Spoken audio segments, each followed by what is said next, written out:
Guys, magandang umaga, magandang tanghali, magandang gabi po sa inyong lahat.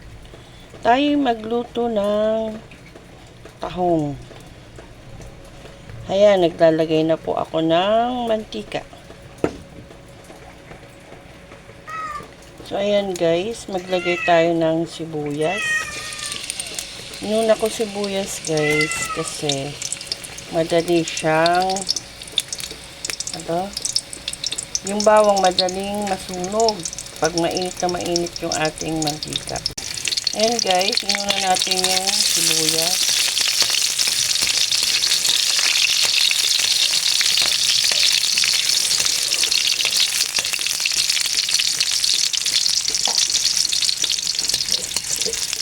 Paglanta na yan, lagay na natin yung ating bawang. So, ayan po, lagay natin yung ating bawang. Ating lutuin.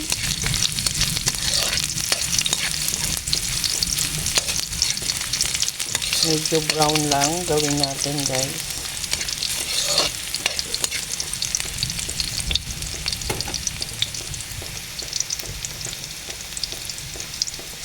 Ayan guys, medyo brown na siya. Lagay na natin yung ating luya. Ayan, lagay na natin.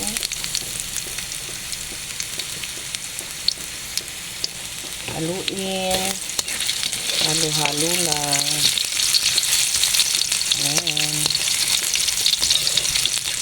Tapos, lalagyan ko siya guys ng tubig. Ayan. Konti lang. Kasi nagtutubig naman yung tahong. So, ayan po. Pakukulain ko muna siya guys. Konti lang naman. Ayan guys, inuna ko yung tubig. Kasi, tsaka isusunod ko tong tahong. Ayan. Kasi alam nyo kung bakit. Kasi ayokong lumiit yung mga tahong. Kasi diba pag niluluto yung tahong at inano nyo sa tubig, ginisa nyo, tapos lalagay nyo agad yung tahong. Lumiliit kasi siya. Ngayon, ang gusto ko mangyari sa kanya, bubuka lang ba? Ganon, guys. Bubuka lang siya. Tapos, medyo pumula ng onte. Ganon.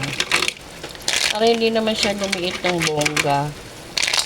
Ayan. Tapos, konti lang nilagay kong tubig. Kasi, nagtutubig naman itong tahong. No? May sarili siyang tubig. So, ang gawin natin dyan, guys, tatakpan natin. Wait lang ha. So, ayan guys, tatakpan na muna natin. Balikan natin ulit. So, ayan guys, check natin. Ayan, nakikita nyo ba kumukulo-kulo na siya. Haluin natin, no? Kasi yung ating mga bawang sibuyas luya, pumaibabaw naman. Saka yung ibang nakabuka ng tahong, pumaibabaw na rin siya. Para yung mga nakatikom pa, siya naman itong maluto. Ayan, guys. So, ilagay na natin si malunggay. Guys, ito malunggay, optional, no? Usually, ang nilalagay, mga dahon ng sili. So, ito optional lang kasi mahirap humanap ngayon ng dahon ng sili. So, pwede malunggay. Hindi ko na gaano inalisan ng tangkay. Maliliit na tangkay, hinayaan ko na. Total, maluluto rin naman agad-agad yan. Napansin nyo din guys, hindi ako agad naglagay ng asin. Kasi may sariling alat yung tahong. So, mamaya na tayo magtimpla sa huli. No? Kasi baka mamasobrahan yung asin natin. Malat ng sobra. So, ayan guys. Ilagay ko muna yung ating malunggay. Takpan natin ulit. So, ngayon guys, check na natin. Ayan. Ay, malunggay, no? Haluin natin yan, guys. So, ayan, guys. Haluin natin, ha?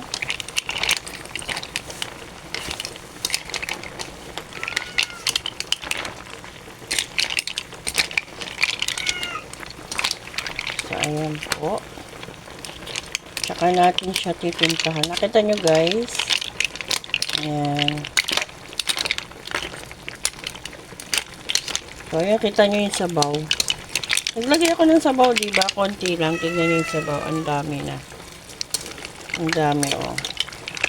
So, yan. Tapos yung laman, hindi siya gano'n lumiit. Kaya, ganun po ang ating pagluluto. Lalagyan lang natin ng konting-konting asin. Kasi may alat na. May sariling alat na yung tahong, no? So, yan, guys. O, nilagyan ko siya. Konting-konti lang talaga. Kasi may sariling alat na yan, eh. No?